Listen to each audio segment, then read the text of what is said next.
John in London. Hi, Matt. We spoke over the email. Do you remember me? Yeah, didn't I say in the email Smith. that the conversation was over? Yeah, you said that I didn't have any proof and evidence to justify my Christianity. Right. Yeah.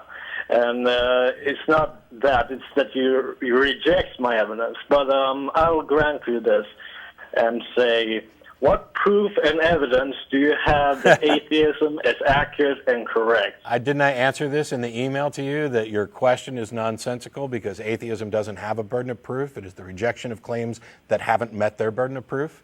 Your question is nonsensical. Yeah, atheism is the lack of belief in something. Yeah, but what proof and evidence do you have? Okay, I don't know how many other ways I can explain this. I lack the belief because I know what's inside my head. I don't know how else I can explain this, but let's imagine that I have a box here, and Don claims that there is a unicorn in this box, and I say I don't believe him. I don't need any proof or evidence that my position is true.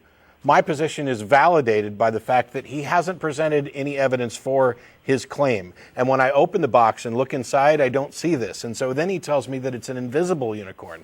And I mentioned it wouldn't fit in this box. And he says, no, it's an invisible miniature unicorn. Well, I don't feel it. Well, it's also intangible.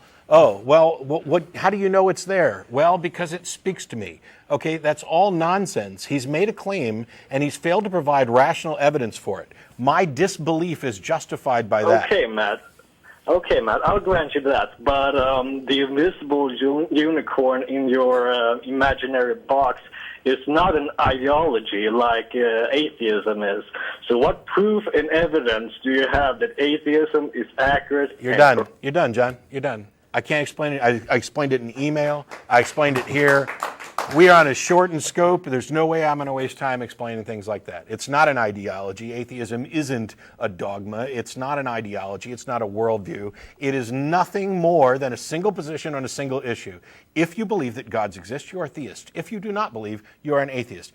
Everything else that would be considered ideological is separate, which is why atheists can be libertarians, Green Party, Republican, Democrat, whatever. It's why atheists could be pro-life, pro-choice, whatever. None of those things are derived from atheism. Atheism doesn't tell you anything at all about what you should do. It tells you what it is that you do not believe. I do not believe the claims that gods exist. I'm sorry that you cannot wrap your head around the burden of proof, epistemology, where and how we determine what evidence should or shouldn't be considered valid and useful. I'm absolutely sorry that you can't do that, but I have no other way to explain it to you, which we've done in email and on 2 or 3 shows now.